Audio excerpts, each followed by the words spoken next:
Greetings. This is General of the Armies, Vincent Diaz Jr. This is a communique in regards to the war in Ukraine, directed at Vladimir Putin, with attention needed to my god boss, 7-star commander of mine from Russia. You might have to review these messages a little to get the context right, to specify him from the other 7-star generals from Russia. He's my direct commander.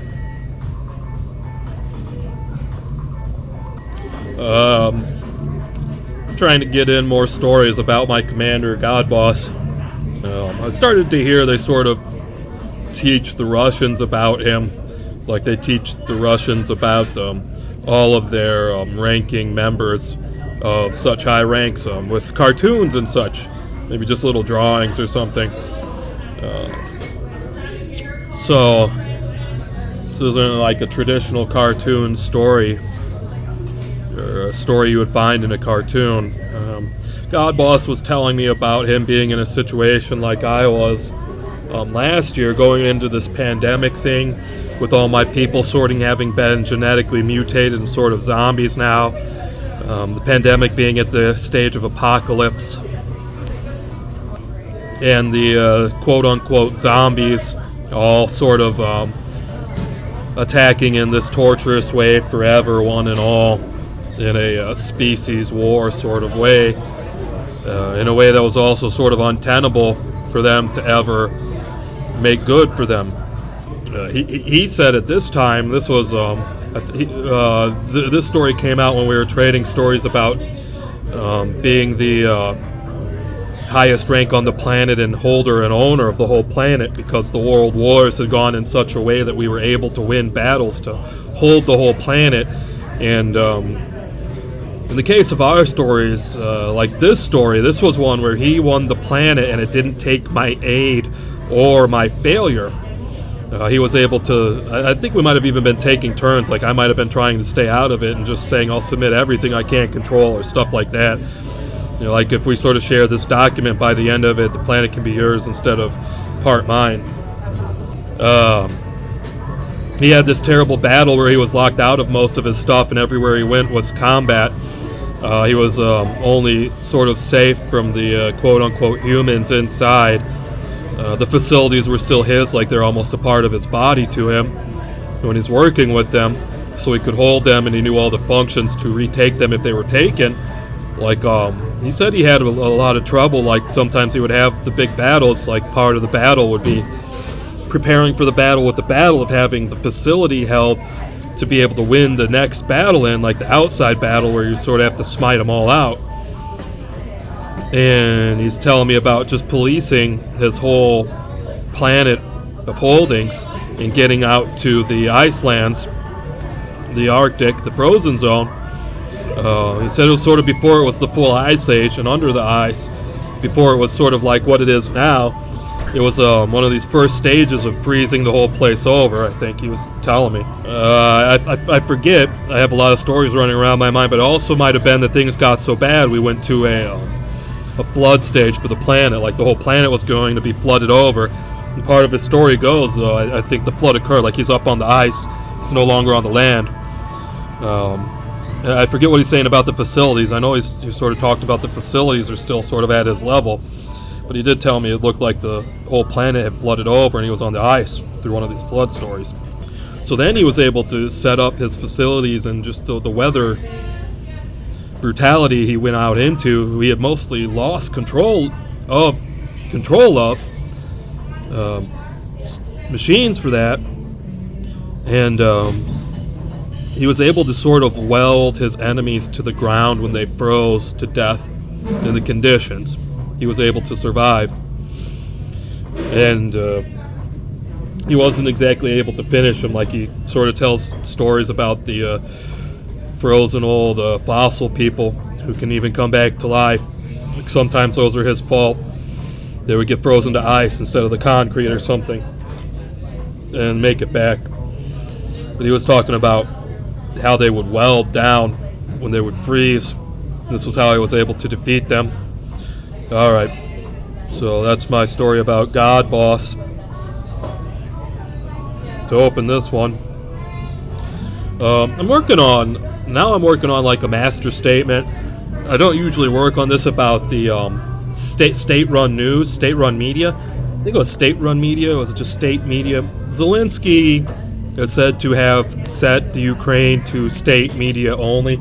That's probably pretty good, but it just sounds like the Ukraine is taking a path of error and purposeful error and forced error and just like allowed errors in such a way it's like they don't know what they're doing except to do it wrong. And it's this thing I keep lecturing on or trying to about the way they won't accept it's war or try to behave in terms of war with the reality of the situation.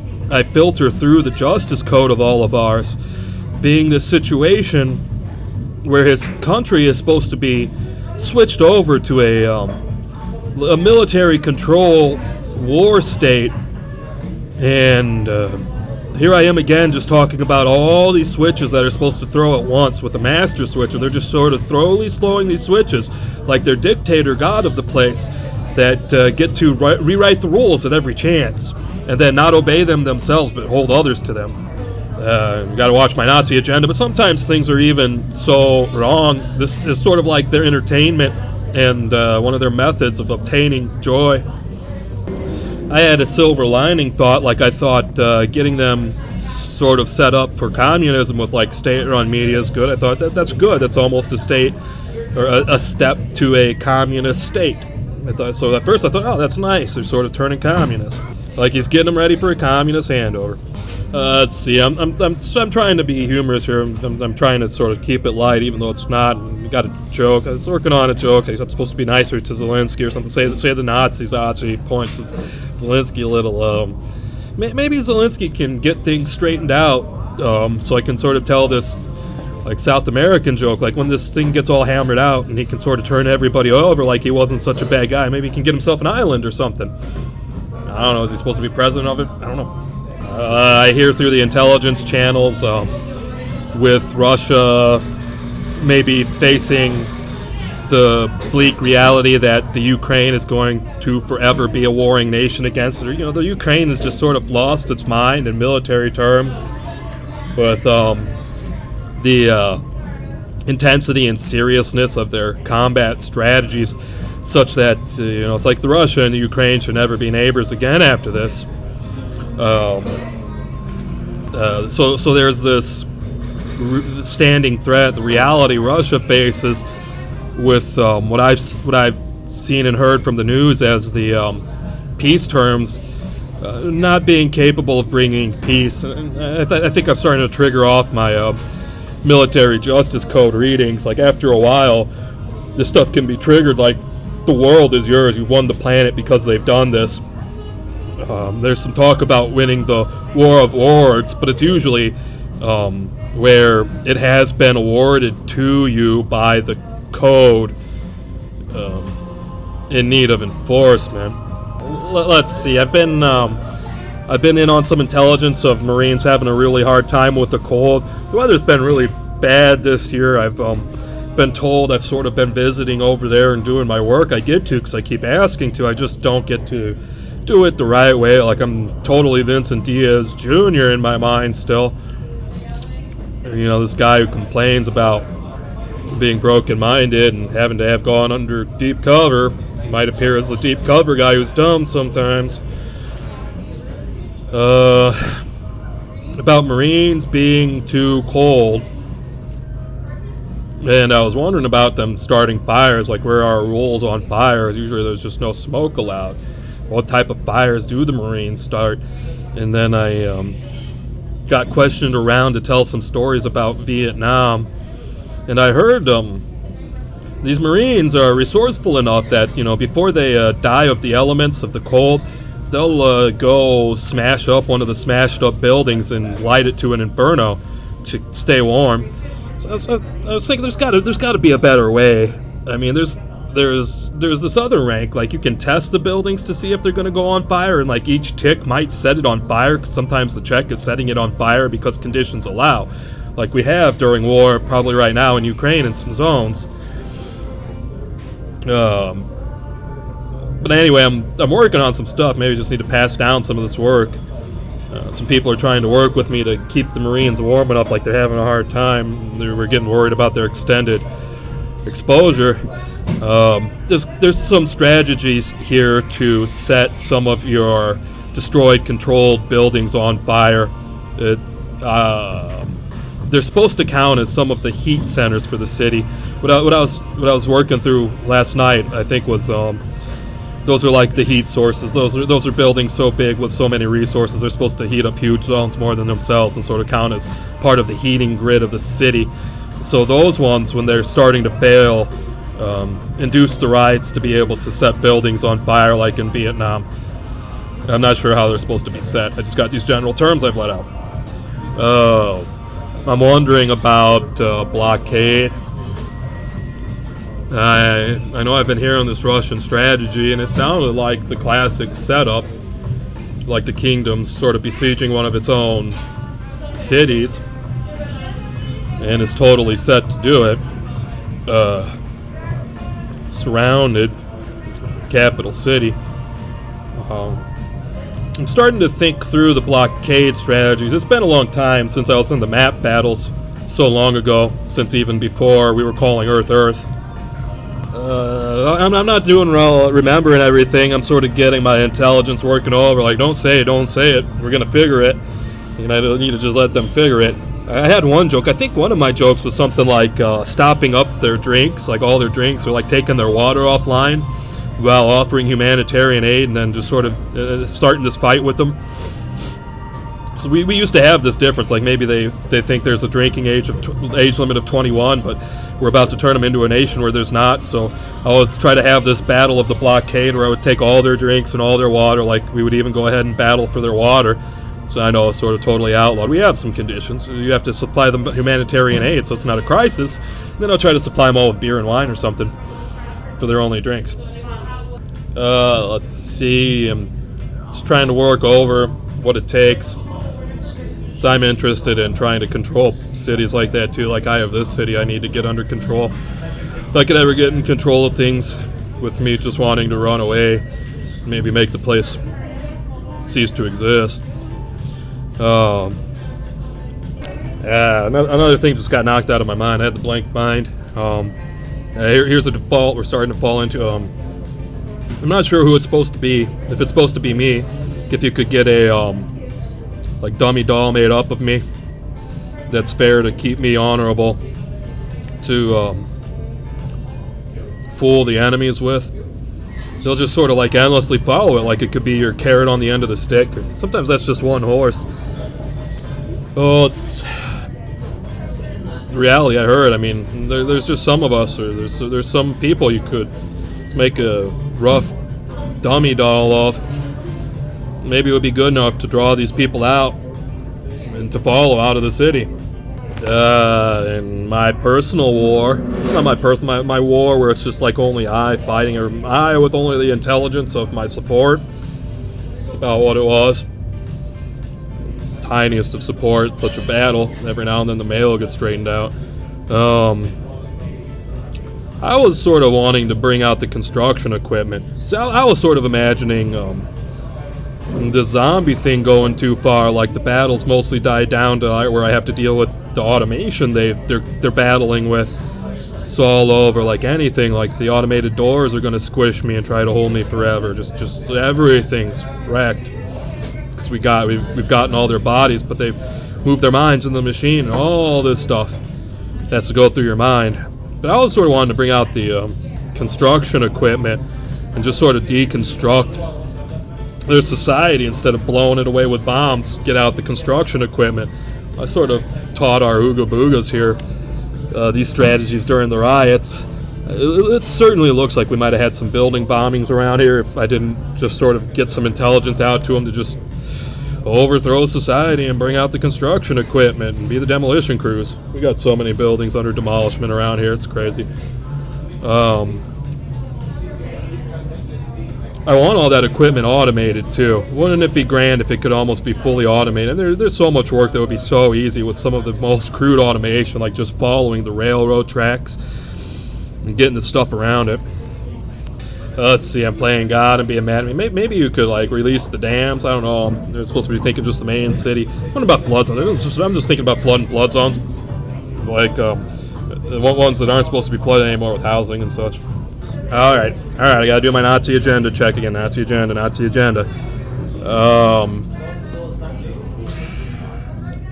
I have been hearing on the communications, on the intelligence communications channel, that part of what's going wrong is Zelensky's plans to try to win this war with the police.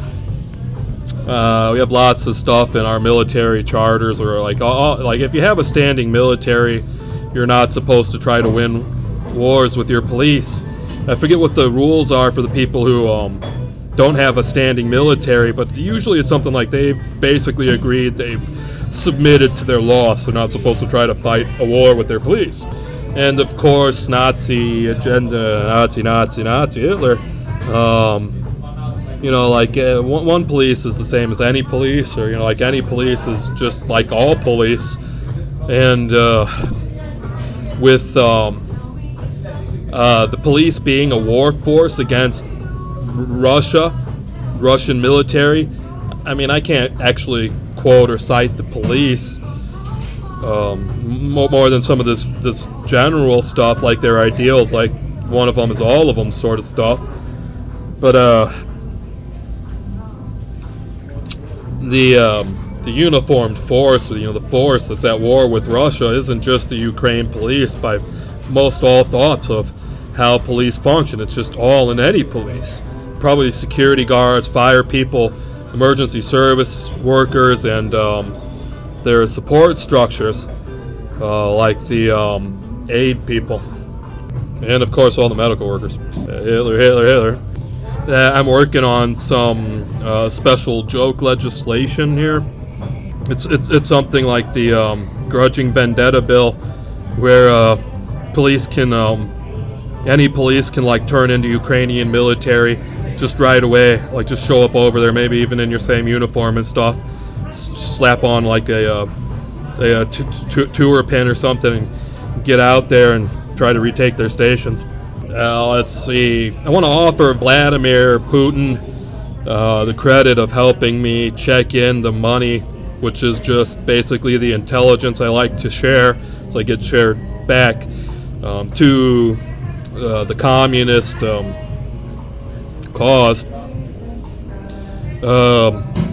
and to share this pizza money, as I sort of talk off about how I've started to hear about this war of pizza. It's another God boss story. I heard my God boss has sort of fought a war of pizza. Like, they messed with his pizzas, and I think he might have been cut down to like the only thing he could eat or reasonably get to eat in any way was pizza. He was stuck on pizza every day, and that was about all he could have, but it was still good. And then they wrecked it up in the way you got to fight a war over it. So I've got all this pizza money hanging around. Some of it might be mineable, so I don't have to talk it all across. I've been responding to God Boss's challenge, another short story. I think it's my commander, the 7-star general of Russia, God Boss I call him.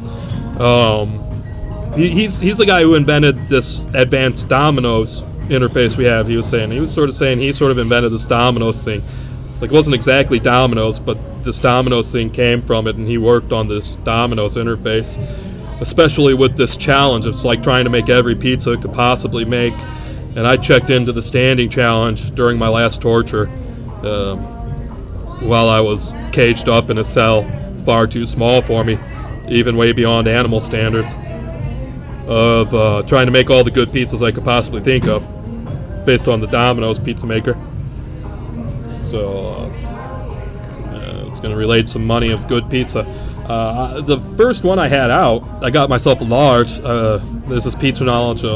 Pizza's supposed to work best with the large. Like, there's a lot of logic about how pizza is your meal for the day, or a regular part of your diet in that way. I made a large Domino's hand-tossed crust, standard sauce, I forget if I put the extra cheese. Sometimes I do, sometimes I don't. I'm just sort of getting into the war of pizza talk about how hard it is to get pizzas out right now. Pepperoni, feta cheese. They put the feta cheese on the pizza like they sprinkle it on. I've only once got a pizza with feta cheese sprinkled on, but that's probably the way it's supposed to go on. This was a good pizza. Extra mushrooms. I think that was about it. And then I have these bases, like there's another pizza just like that you can make by adding pepperoni. Pardon me, by adding spinach. Sometimes I say the pizza recipe is good across many.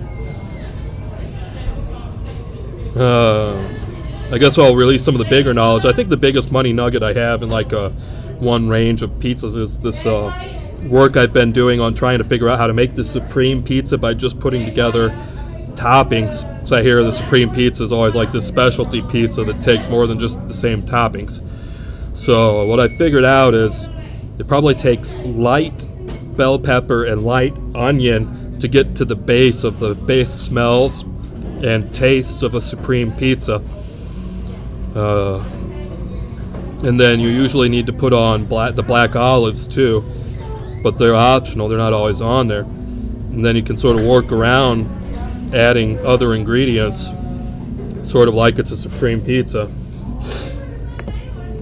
Or not, you're just trying to work out something, like trying to add something to a supreme pizza. Anyway, with this war on Russia, I've definitely noticed the war conditions in the supply chain, with it being most prominent in my food. I'm having a really hard time getting good food. It definitely looks like a world war condition in the food supply. I've been poisoned so hard by war poisons.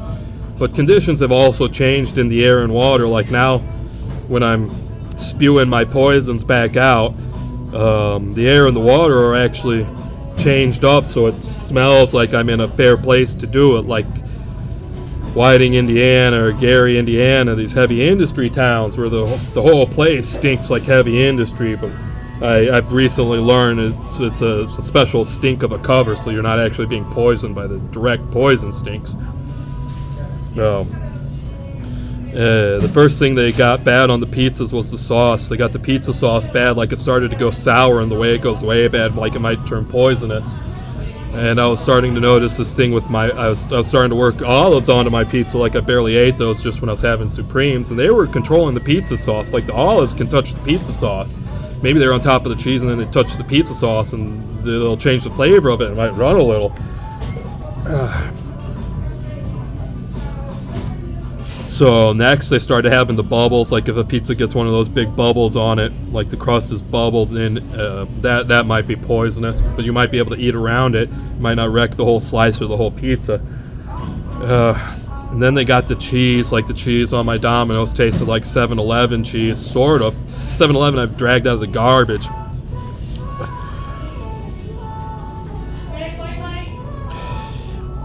Anyway, it's been pretty bad. When I first got out, things were really, really bad. Like there's been an adjustment, like things have gotten better from them being really bad, but I was also in a situation where because of this war's need, because of the enemies of justice in this war, I was in torture and all wrecked up and poisoned and having a hard time telling. I guess I'm going to try and finish this up. Maybe I can get it finished before half an hour. Lastly, I was thinking about the way we've seen in this thing people having the right. It seems like these refugees aren't exactly criminals and they have the right to flee. People being given flee commands, like the military is making it clear these people still have the right to flee, even maybe when they're right nearby, raising something or demolishing something. But now we've also seen, I forget where this last place was, where it might go down that a round of besieging goes down and the people are no longer allowed to flee or be refugees, like I think I've seen come down. These are hard things to discuss. I don't know what it's come down to. So I usually run my wars. It almost always goes this way because almost all human-like species flip against me and are my enemies. Like, yeah, because it's almost always that all humans are my enemies. I run my campaigns and stuff. No prisoners, no one taken. So anyway, I was just sort of working over the way we've seen out there now that a round went down of trying to take over a town where people were allowed to flee or get refugee status and take the corridors, and it says now they are not. I wonder what happened. And I'm just trying to work over this logic. I'm working over like this not just winning the war of words, but sort of winning the war of the statistics, like winning statistically and winning by score. Well, I know all of this is still just sort of like a win in spirit when we can't control the bodies on the field or in the crowd with them. And with things supposedly going bad for Russia in some of these ways, it seems like a legitimate strategy, well, especially with all these complaints about civilians being killed and targeted, that campaign strategy be changed, targets be picked, and rounds be controlled to just the work to condemn the citizenry so they can be counted out as innocents or victims or anything to make these claims over, and they can just be fair targets. Alright, I think that's it.